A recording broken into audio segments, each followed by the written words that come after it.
시청자 여러분 안녕하십니까. 지금부터 정확히 한번 정도를 시작하겠습니다. 자, 우선요, 이 천안길 대표가요, 자, 본인의 유튜브 방송을 통해서 본인이 지금 내 백악관으로부터 초청을 받았다, 그러면서 상세한 그 내용을 전달하고 있습니다. 자, 그래서 여러 가지 신체적 특징까지도 전부 다 물어보더라, 이렇게 입장을 내놨어요. 그래서 이거는 천안길 대표가 본인의 유튜브 방송에서 한 내용을 그대로 인용해 드리겠습니다. 우선 뭐 이 사실 여부는 우리가 천안길 대표가 제일 잘 알겠죠. 예. 자, 그렇기 때문에 일단 이것이 말이죠, 우리 정치권에도 또 어떤 영향을 주는지 한번 지켜볼 필요가 있고요. 천안길 대표의 기본 주장은 지금 이제 이 계엄은 지금 합법적인 것이다, 이런 주장을 하고 있고요. 그리고 이제 부정선거가 우리 한국에 확실하게 있다. 예. 그래서 윤 어게인하고 같이 가야만 자유민주주의가 살아날 수 있다, 이런 취지의 발언을 하면서 미국에서 말이죠, 예, 다른 나라 뉴질랜드라든가 이런 데도 쭉 다녔고, 그리고 또 미국 내에서 이제 초청 연설도 하고 또 토크쇼도 굉장히 많이 했죠. 그리고 또 이 시위도 하고요, 다양한 투쟁 활동을 벌인 바 있습니다. 그러면서 최근에 이제 우리 국내에 들어와서, 국내에 들어오게 된 것은 이제 우선 계엄 영화, 그날 이 계엄 영화를 갖다가 성공적으로 상영시키고, 그 다음에는 이제 경찰의 수사에 적극적으로 협조하기 위해서 들어왔다, 이런 입장을 밝혀왔어요. 자, 그런데 오늘 이제 처음으로 말이죠, 이거 내가 너무 빨리 가는 거 아닌가, 그러면서 백악관의 초대를 받았다는 사실을 폭로하고 나섰습니다. 예. 자, 이게 이제 정치적으로 많은 또 이 함의를 갖고 있다, 이렇게 보여져요. 예. 두 번째로는 말이죠, 이 진 커밍스 평론가가 장문의 글을 실었습니다. 자, 우리 야권에서 지금 중요한 이슈 중에 하나가 윤 어게인 세력과의 결별을 선언하느냐 마느냐, 이게 지금 천안길 대표가 불을 지르는 거 아니겠습니까? 그래서 장동혁한테 계엄 문제, 부정선거 문제, 윤 어게인 세력과의 단절 여부, 이런 거에 대한 최후 통첩을 요청했는데, 여기에 대해서는 이 김민수가 처음에는 그럴 수밖에 없다, 중도 외연 확장을 위해서, 선거를 위해서라면 불가피하다, 이런 입장을 내놨고, 그러니까 이게 결국 장해찬이도 거기에 동조를 했고요. 자, 이러니까 이게 이 사람들이 이런 메시지를 낼 때는 장동혁 대표와의 상호 조율이 당연히 있었을 것 아니겠습니까? 이게 이제 합리적인 추론이 되는 것이죠. 예. 그런 상황에서 장동혁이가 하루 있다가 지금 문화일보와의 유튜브 방송을 통해서 윤 어게인 세력과 절연하자는 것은 분열의 씨앗을 던지는 것이다, 그러면서 내가 그러니까 이제 지금 천안길 대표가 마치 야권을 전부 딱 통과할 그런 이 사령탑인 것처럼 보이는 거에 대한 불만을 표시한 거예요. 나를 중심으로 모여야지 무슨 소리냐, 이런 얘기를 한 겁니다. 이런 얘기를 하다 보니까 지금 이제 윤 어게인 세력과의 결별 여부가 야권의 중요한 어젠다 중에 하나가 돼버렸어요. 요 지점을 진 커밍스 평론가가 뚫고 들어가고 있습니다. 그래서 요거 망하는 길이다, 한마디로 얘기해서. 그래서 지금 이제 국민의힘의 투쟁의 노선은 당연히 윤 어게인 세력과 힘을 합쳐서 거리 정치, 투쟁의 정치로 나가는 것만이 보수 정당으로서의 재창당의 의미를 우리 국민들에게 줄 것이다. 만약 그렇지 않다면 지금 내 보수 정당은 이미 무너졌고 지금 또 다시 무너지고 있는 상황이 될 것이다. 즉 윤 어게인 세력과 결별한다면 보수 정당은 바로 몰락한다, 이런 경고의 메시지를 날리고 있습니다. 자, 진 커밍스의 평론가는요, 제가 이제 항상 말씀했지만 길이 좀 길어요. 제가 이거를 압축해서 여러분들께 전해드리도록 하겠습니다. 자, 그 다음에는요, 지금 이제 지금 이성윤, 전준철 변호사의 제2차 종합특검에 추천한 거, 이것이 지금 정청래 대표가 이것 때문에 지금 합당도 못하는 거 아니겠습니까? 쉽게 얘기한다면 영향을 준 것이 틀림없는 것이죠. 그래서 거기에 대해서 좀 사과를 하고 그러니까 민주당에서 사람을 추천할 때는 좀 더 시스템적인 보완 조치가 필요하다, 이런 얘기까지 했어요. 그래서 불을 끌려고 하는데 이성윤이가 다시 오늘 또 기자회견에서 또 반박하고 나섰습니다. 뭐냐? 지금 언론 보도, YTN에서 보도하고 있는데 지금 이제 청와대에서 말이죠, 이태영 변호사하고 이성윤이하고 통화를 2번씩이나 하면서 그 사람 안 돼라고 했는데 올라왔다는 거 아니에요. 자, 그런데 이제 이성윤은 무슨 소리야? 내가 통화한 거 맞는데 안 된다 소리는 내가 들은 적이 없어, 이런 뉘앙스의 발언을 기자회견을 통해서 하고 있어요. 자, 이러다 보니까 여기에 누가 또 참전하고 있느냐? 정청래 배우 최대의 지원 세력이 누굽니까? 김어준이잖아요. 김어준이. 그 민정에서 했어야지. 민정에서 왜 그걸 못했어? 예. 이런 지적을 또 하고 있는 겁니다. 자, 이 강훈식 비서실장도 오늘 브리핑을 통해서 말이죠. 지금 이제 이 전준철 변호사 추천한 거 민주당에서 이거 가지고 경로했다는 말들이 있는데 이 대통령은 본래가 경로 같은 거 잘 안 하는 사람이야. 이런 입장을 보이고 있고요. 그리고 세세한 과정은 이거는 공개할 수가 없다. 뭐 저도 충분히 이해합니다. 왜냐하면 이런 인사권은 대통령의 고유 권한이잖아요. 그걸 미주알 고주알 얘기한다는 것 자체가 이게 대통령에게 누가 되는 그런 측면이 없지 않아 있고, 그리고 인사는 기본이 기밀이잖아요. 특히 청와대 인사. 그 기밀성이 깨지는 거, 지금 전준철 하나 때문에 이거는 바람직하지 않은 것이죠. 왜? 거기서 어떻게 해서 전준철이가 올라왔고, 올라온 다음에 어떤 과정을 통해서 전준철이가 아웃됐다. 여기까지 알려지면 이거는 너무 적나라하게 알려지는 것이고, 이거는 정상적인 대통령 인사권의 장애가 될 수 있고, 그것이 단순한 인사권에만 장애를 주는 게 아니라 국정 운영의 흐름 속에서 그러지 않아도 명청 간에는 갈등이 있다. 이런 의혹과 비판, 우려 이런 것들이 상존하고 있는데 잘못하면 대통령의 국정 지휘에도 그리고 당대표의 민주당 지휘에도 영향을 줄 수 있는 매우 민감한 사안으로 커져버렸어요. 이미. 그러니까 강훈식 비서실장이 얘기한 대로 그거 다 깔 수 없어. 이게 맞는 겁니다. 그러나 경로는 아니야. 이런 얘기를 했어요. 그게 뭐 대통령이 그렇게 뭐 쉽게 막 경로할 수 있겠나요? 그러나 좀 흐름으로 보면 꼭 뭐 참말로 경로했든 안 했든 간에 이거는 좀 심각하다. 이런 생각을 대통령이 굳혔을 가능성이 있는 거예요. 그러니까 이제 TV조선 보도에 보면 대통령이 이거 왜 당에서 좀 깔끔하게 합당 문제 하나도 깔끔하게 못하고, 그러니까 당연히 말씀을 못하는 것 중에 하나가 뭐예요? 이거 지금 이제 이 전준철 이거 깔끔하게 이런 사람은 처음부터 안 돼 했어야지 왜 청와대까지 올라오게 만드는 거야? 이런 질체성, 그런 분위기가 있었을 것 아니냐라고 하는 추론이 가능한 대목이 되는 겁니다. 자, 그래서 지금 이제 이 전준철 변호사의 특검 추천권이 지금 이제 딱 저도 이제 이거 마무리 될 줄 알았는데 계속 커지고 있어요. 계속 커지고 있어. 그래서 요 내용까지 여러분께 이제 말씀을 드리고, 김어준이가 참전하는 바람에 민주당 내부에서 이거 김어준이가 이렇게까지 지금 이제 청와대 검증 잘못했다고 나서고 시비하는 것은 좀 지나치잖아. 이런 지금 반발도 민주당 내에서 나오는 거예요. 그만큼 이제 김어준이 김어준이 당연히 이제 정청래 대표하고 친하니까 정청래 이번에 이제 좀 기세가 났잖아요. 그러니까 그거를 커버해주고 싶은 생각이 들겠죠. 이심전심. 그러니까 이제 다시 이제 민정 책임이야 이런 얘기하는 것이 이제 이 친명파 측의 입장에서는 이 사람이 도대체 일개 유튜버가 말이지 인사 문제까지 이렇게 당내 문제까지 개입해 이런 이제 불만이 쏟아져 나오는 상황이 되겠습니다. 자, 그러면요 이 천안길 대표의 이 백악관 초대 요 관련 내용을요, 요 관련 내용을 제가 여러분께 한번 전해드리도록 하겠습니다. 자, 직접 한번 들어보시죠. 자, 짧은 게 있고 긴 게 있어요. 우선 짧은 거 하나.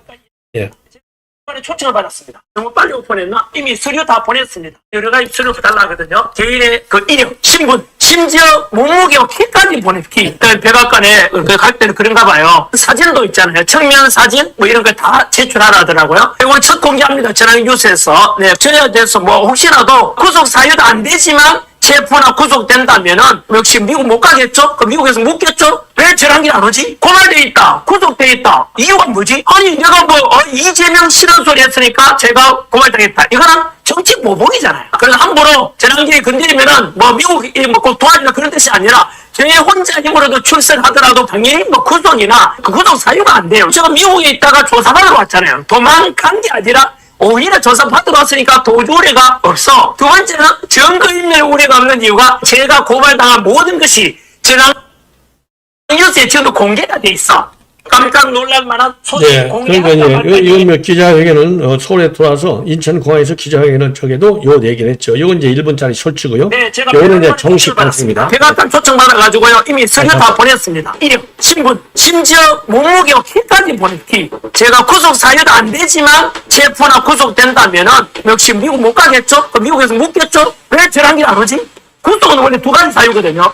증거인멸 우려와 도주 우려. 아니 제가 미국에 있다가 조사받으러 왔잖아요. 도망간 게 아니라 오히려 조사 받으러 왔으니까 도주 우려가 없어. 오늘 방송처럼 제가 고발당한 모든 것이 저장뉴스에 지금 공개가 돼 있어. 고발돼 있다. 구속돼 있다. 야, 이유가 뭐지? 이 사람 범죄죄였나? 이재명 싫은 소리 했으니까 고발당했다. 이거는 정치 모독이잖아요.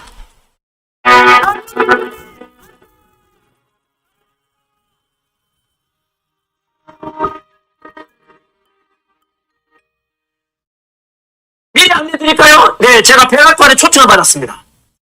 백악관에 초청을 받았습니다. 그래서 함부로 재난길이 건드리면은 뭐 미국이 뭐 도와준다 그런 뜻이 아니라 제 혼자 힘으로도 출석하더라도 분명히 무죄가 되고 당연히 뭐 구속이나 이런 구속 사유가 안 돼요. 왜냐하면 구속은 원래 두 가지 사유거든요. 증거인멸 우려와 도주 우려. 아니 저 미국에 있다가 조사받으러 왔잖아요. 도망간 게 아니라 오히려 조사받으러 왔으니까 도주 우려가 없어. 앞으로도 제가 도망 안 갈 거니까. 두 번째는 증거인멸 우려가 없는 이유가 오늘 방송처럼 제가 고발당한 모든 것이 저장뉴스에 지금 공개가 돼 있어. 따라서 저에 대해서는 뭐 휴대폰이든 우리 집에든 압수수색할 필요도 없어. 왜? 고발 건데가 이미 영상에 다 나와가 있으니까. 두 번째 도주 우려가 없기 때문에 저는 절대 구속 사유가 되지 않는다는 말씀을 드리고요. 금방 너무 빨리 오픈했나? 하여튼 미국 백악관 초청받아가지고요. 이미 서류 다 보냈습니다. 거기에 여러 가지 서류 부달라거든요. 왜냐하면 개인의 어떤 그 이력, 그리고 신분, 그리고 몸무게까지. 심지어 몸무게와 키까지 보내, 키. 이유는 알 수 없는데 일단 백악관에 갈 때는 그런가 봐요. 그리고 뭐 어쨌든 사진도 있잖아요. 측면 사진 뭐 이런 걸 다 제출하라 하더라고요. 여하튼 아마 이건 첫 공개합니다. 전화뉴스에서. 네, 그래서 제가 뭐 백악관하고 저에 대해서 뭐 혹시라도 뭐 경찰이 제가 구속 사유도 안 되지만 체포나 구속된다면은 역시 미국 못 가겠죠? 그 미국에서 묻겠죠? 왜 전화길 안 오지? 그렇지 않습니까? 고발돼 있다. 구속돼 있다. 야, 이유가 뭐지? 이 사람 범죄죄였나? 아니 내가 뭐 이재명 싫은 소리 했으니까 제가 고발당했다. 이거는 정치 모독이잖아요. 여러분 맞춤형 예, 그래서 말이죠. 지금 전한길 대표가 이렇게 본인의 이제 투쟁 이 과정 이런 것들 우리가 충분히 우리 국민들이 다 아는 거 아니겠습니까? 자, 그래서 지금 이 야권이 말이죠. 특히 탄핵 국면에서 윤 대통령에 대한 지지율을 갖다가 50%대까지 끌어올리는데 굉장히 큰 기여를 한 사람 중에 한 사람이 바로 거의 뭐 절대적인 영향을 지금 준 사람 중에 한 사람이 바로 전한길 대표가 아니냐. 그러니까 이제 본인이 저렇게 본인이 만약에 구속이 된다거나 이렇게 되면은 정치 보복으로 비춰진다. 이런 얘기를 강하게 지금 주장하고 있는 겁니다. 자, 우리 시청자 여러분들께서는 지금 어떻게 판단하실지 모르겠는데 전한길 대표의 이런 생각에 공감을 하는 분들이 상당히 많지 않을까 이런 생각이 듭니다. 자, 이번에는요, 이제 진 커밍스 이 평론가의 글, 이 장문의 글이 되는 거예요. 그래서 이 전반부, 후반부 둘로 나눠서 여러분들께 이거를 좀 설명을 해 드리도록 하겠습니다. 예. 자, 근데 참고적으로 말이죠. 이 백악관에 누구와 만나서 누구로부터 초대를 받았는지, 언제 받았는지, 그리고 왜 백악관으로부터 초대를 받게 된 것인지, 이런 전후 사정, 맥락, 이런 거에 대해서는 지금 이번 이 첫 방송에서는 보도를 안 하고 있어요. 뭐 추가적으로 이제 보도가 되겠죠. 예. 그래서 이제 그거는 제가 보기에 여러분들의 풍부한 상상력을 가지고 충분히 그림을 그려볼 수 있지 않을까 이런 제 생각이 듭니다. 자, 이거는 이제 이 정도로 말씀을 드리고요. 예, 이 말씀을 드리고 진 커밍스 전 아시아 포스트 발행인입니다. 예. 자, 그래서 지금 이제 최근에 이제 바로 이제 어제예요. 미국 시간 어제니까 이제 한국 시간은 오늘이죠. 국민의힘이 윤 어게인을 벌이는 것은 재앙이다. 이런 제목으로 칼럼을 싣고 있습니다. 그러니까 이제 한마디로 얘기해서 지금 윤 어게인을 벌이냐 말 것이냐 이게 야권에서는 굉장히 중요한 어젠다가 돼버렸어요. 예, 특히 장동혁의 정치적인 운명과도 직결됐다고 볼 수 있는 전한길 대표의 지금 입장을 똑바로 밝혀라. 최후 통첩. 이거하고 연결되어 있습니다. 그래서 이제 진 커밍스 이 발행인도 그거는 망하는 거야. 딱 이렇게 주장을 하고 있어요. 그래서 거리 투쟁을 좀 더 강화하라. 그래가지고 국민의힘이 더 새로운 보수 정당으로서의 역할과 능력을 키워라. 이렇게 되어 있습니다. 자, 그래서 우선요, 이 핵심 내용들을 여러분께 말씀을 드리면 우선 정치인의 승리 본능과 도덕의 괴리. 예, 승리 본능은 강한데 도덕적으로는 좀 떨어져 있어. 그래서 정치인들은 정의보다는 선거 승리 가능성에 중점을 두고 반응하고 있다. 이런 지점을 지금 지적하고 있습니다. 당연하죠. 선거 승리 이거 가지고 운명이 결정되잖아요. 그래서 국민의힘의 최근 행보, 윤 어게인과의 분리 여부는 이거는 정책 판단이 아니라 전형적인 정치 실패 파던이다. 정치 실패 패턴이다. 윤 어게인으로부터 그 분리, 절연 이거는요. 그래서 윤 어게인 결별의 정치적인 오판은 뭐냐? 그래서 김민수가 이걸 맨 먼저 얘기했잖아요. 윤 어게인으로는 이길 수 없다. 이 발언은 사실상 결별 선언과 같으나 윤 어게인은 윤석열 개인이 아닌 진실회복과 정의구현의 상징임을 간과하고 있다. 그래서 보수 시민들이 투쟁하는 이유는 단순한 인물에 대한, 즉 윤 대통령에 대한 지지가 아니라 두 전직 대통령의 탄핵과 부정선거에 대한 의혹 속에서 체제 붕괴와 국기 위기감을 느끼기 때문이다. 그래서 국민의힘의 침묵과 사과가 상당히 문제가 좀 있는데 정치라고 하는 것은 특히 보수 진영의 정당성을 스스로 지금 훼손하고 있다. 중도 환상과 엘리트 분리 증후군이 이런 것들 이게 이제 국민의 지도부가 여기에 대해서는 지금 중도의 성격을 잘못 이해하고 있다는 겁니다. 중도층은 먼저 싸우는 세력이 확진을 줄 때는 따라온다. 그리고 지지층을 관리해야 할 불편한 세력으로 인식하는 엘리트 단절증이 나타나고 있다. 엘리트 단절증. 이게 이제 엘리트 분리 증후군이에요. 그러면서 결과적으로 국민의힘은 조기 붕괴 단계에 지금 진입해 와 있고 이재명 정부와 싸우기 전에 내부 결속이 무너지고 있다. 그래서 역사적 과거를 봐라. 정면 돌파가 어느 때보다도 필요하다. 그래서요. 박근혜 전 대통령이 장동혁이 단식을 만류하러 방문한 것은 보수의 정서적 재결합을 상징하는 것이다. 그러나 윤 대통령의 비상계엄 논란에 대한 명확한 입장 회피는 보수 내부의 감정 구조를 다시 분열시킨다. 그래서 말이죠. 지금 국민의힘이 중도 지형이라고 하는 전략에 매몰돼서 핵심 지지층 윤 어게인 세력하고 거리의 청년 보수들을 후회시키는 것이 가장 큰 자멸 요인이다. 그러면서요. 진커민스는 정치인의 실용주의를 이해하면서도 지금의 국민의힘은 정치 현실보다도 정치적 판단 자체를 잘못 내리고 있다. 보수의 재결집을 위해서 과거의 진실과 상처에 대한 정면 돌파가 필요하다. 이렇게 주장을 하고 있습니다. 자, 그리고 이제 이 후반부에서는요, 이 박근혜 전 대통령의 등장, 그리고 보수 통합의 정서적 의미를 담고 있습니다. 그래서 국민의힘 리더십에 지금 구조적 위기가 와 있다라고 진단하고 있어요. 그러니까 이제 전반부보다 감정적 호소가 굉장히 강하고 향후 보수 진영의 향방에 대한 경고성 메시지를 담고 있습니다. 그래서 하나는요, 박근혜 전 대통령의 등장과 정서적인 전환의 포인트. 다른 하나는 박근혜 전 대통령하고 윤석열 이 세력과의 연결점이 끊기고 있다. 그리고 세 번째로는 도로 새누리당이 되느냐, 혹은 새로운 보수 정당의 재탕당의 기회로 오느냐. 자, 그래서 보수 측에 보내는 마지막 이 경고라고 한다면 지금 진실과 국민의힘은 말이죠. 지금 진실과 타협하려 하고 있고, 그러나 진실은 타협의 대상이 아니다. 그것은 싸워야 지킬 수 있는 가치이고 싸움을 피하는 순간 사라지게 된다. 이런 엄중한 경고문을 내놓고 있습니다.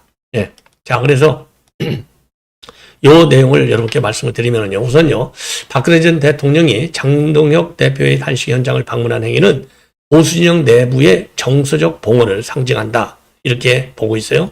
자, 그러면서 이것은 단순한 인간적 의도가 아니라 그동안 분열되어 있던 보수 내부의 감정적 통로가 다시 열리는 사건이다. 그래서 보수 지지층 상당수는 윤석열 전 대통령보다는 박근혜 전 대통령의 희생과 명예회복에 더 큰 감정적 무게를 두고 있고 이것을 정치권이 의식해야 한다. 그리고 보수의 심장은 아직 박근혜에 있다. 그 심장을 외면한 정당은 결국 그 심장으로부터 배척당한다. 이 문장은요, 굉장히 이제 핵심적 문장이 되겠습니다. 두 번째, 박근혜 전 대통령과 윤석열 세력의 연결점과 관련해서 진 커민스는요, 국민의힘이 윤 대통령의 비상계엄 문제나 검찰권 대응 논란에 대해 명확한 태도를 회피하는 것은 단지 정치적 계산일 뿐만 아니라 보수 내부의 정통성 문제를 회피하는 행위로 본다. 한편 말이죠. 박근혜 대통령의 동정, 명예회복, 이런 감정선과 윤 대통령의 정의, 법치회복 구호를 정치적으로 통합할 기회가 있었음에도 불구하고 그것을 두려워하며 피하는 것이 국민의힘의 자해적 선택이었다. 이렇게 비판하고 있습니다. 그러면서요. 지금 국민의힘은 두 가지 길 중 하나만 남아있는데 하나는 뭐냐? 도로 도로 새누리화, 즉 과거의 권력 네트워크 속으로 퇴행해서 현실 정치에 안주하는 길, 다른 하나는 보수 재창당, 즉 윤 어게인 세력과 거리의 시민운동을 흡수해서 강력한 진실 정치로 전환하는 길, 두 길이다. 그러면서 말이죠. 후자의 길만이 국민이 다시 보수를 믿게 하는 유일한 생존 전략이고 정치의 순결함 대신에 정치의 윤기를 선택해야 된다. 예. 그래서 이제 결론은 뭐냐? 보수층에게 이제 경고장을 보내고 있어요. 한마디로. 국민의힘은 지금 진실과 타협을 하고 있다. 그러나 진실은 타협의 대상이 아니다. 그것은 싸워야 지킬 수 있는 가치이며 싸움을 피하는 순간 사라지게 된다. 예. 자, 그래서 진 커밍스도 말이죠. 국민의힘이 윤 어게인 세력과 거리를 둘 경우에는 정당이 아닌 조직이 없는 브랜드로 전락할 것이다. 예. 이렇게 전망한다 합니다. 따라서 향후 선거에서도 보수가 다시 거리의 국민과 결합하지 않는다면 숫자, 투표율, 열정 모든 면에서 패배할 가능성이 상당히 높다. 이렇게 결론을 짓고 있습니다. 자, 그래서 한마디로 해서 윤 어게인 세력의 포기는 보수 진영의 붕괴의 시작. 이런 일관된 논리를 다시 한번 내놓고 있습니다. 자, 그래서 국민의힘이 말이죠. 윤 대통령 그리고 거리의 보수 시민들과의 연대를 회복하지 않는다면 정치적 정당성이 완전히 소멸될 것이라고 하는 강한 경고를 내놓고 있습니다. 예. 자, 그래서 지금 진 커밍스 이 글 굉장히 좀 좋아 보입니다. 굉장히 좋아 보여요. 예. 자, 그다음에는요. 지금 이제 지금 한동훈이 이번에 이제 북 콘서트, 그다음에 이제 전준철 말하자면 추천 관계된 건데요. 전준철 한동훈이 얘기를 좀 먼저 아무래도 좀 끝나는 게 좋겠네요. 예, 한동훈 그날 이제 행사를 가졌잖아요. 그제. 자, 이게 이제 완전히 폭삭 망했다는 겁니다. 그래서 CBS의 이정주 기자가 직접 현장을 취재했어요. 현장을 취재한 후일담을 지금 남기고 있습니다. 자, 이걸 간략하게 말씀드릴게요. 한마디로 해서 가보니까 이미 뭐 저도 간단하게 만점을 드리면 67세 여성들밖에 거의 없다. 할머니 팬이다. 그냥 강성 팬으로서 왔을 뿐이다. 그리고 한동훈이도 여기서 정책이라든가 이런 걸 논의한 게 아니라 내가 억울하다고 하소연하는 것밖에 더 있냐. 그래서 대대적인 실패 작품이 바로 한동훈의 토크쇼다. 이런 취지의 후기를 남기고 있습니다. 그래서 전반적인 분위기는 관객 구성은요. 60대에서 70대 여성들로서 이른바 할머니 팬이 많았다. 연예인 팬미팅을 보러 온 듯한 설렘과 환호가 컸고 마치 종교 집회, 부흥회 같은 분위기였다. 그리고 이정주 기자는 현장 관객들이 시사나 정치 현실을 깊이 파악했다기보다는 한동훈의 말을 비판 없이 받아들이는 그런 충성 이 팬처럼 보였다는 겁니다. 그리고 콘서트와 관련해서는요. 가족이 많은 고통, 본인이 겪은 정치적 탄압을 강조하는 감정쇼가 반복됐고 그리고 감정쇼가 반복됐고 이에 관광객이 어떻게 이런 반응을 보이면서 동조했다고 밝히고 있습니다. 자, 그러면서요. 단식 사건과 같은 논란에 대해서는 눈물을 보였다는 보도와는 달리 실제로는 눈물을 흘렸다기보다는 감정적인 제스처에 관객이 과잉 반응한 것이다. 이렇게 이제 알려지고 있고요. 자, 그 다음에는요. 이정주 기자는요. 이 행사가 정치 비전이나 정책 토론회보다는 이미 형성된 팬들을 결합하는 그런 성격이 강한 이 글을 우리가 엿볼 수 있다. 이렇게 밝히고 있습니다. 자, 그래서 정치 생명이 완전히 끝났다는 이런 발언까지 하고 있는. 그래서 사실 저도 말이죠. 이거 지금 한동훈의 토크 콘서트까지 해서 산을 날라고 난리를 치고 있는데 이거 이미 끝났죠. 예, 이미 끝났습니다. 이렇게 해서 이 토크 콘서트 이 내용도 여러분께 말씀을 드렸습니다. 아니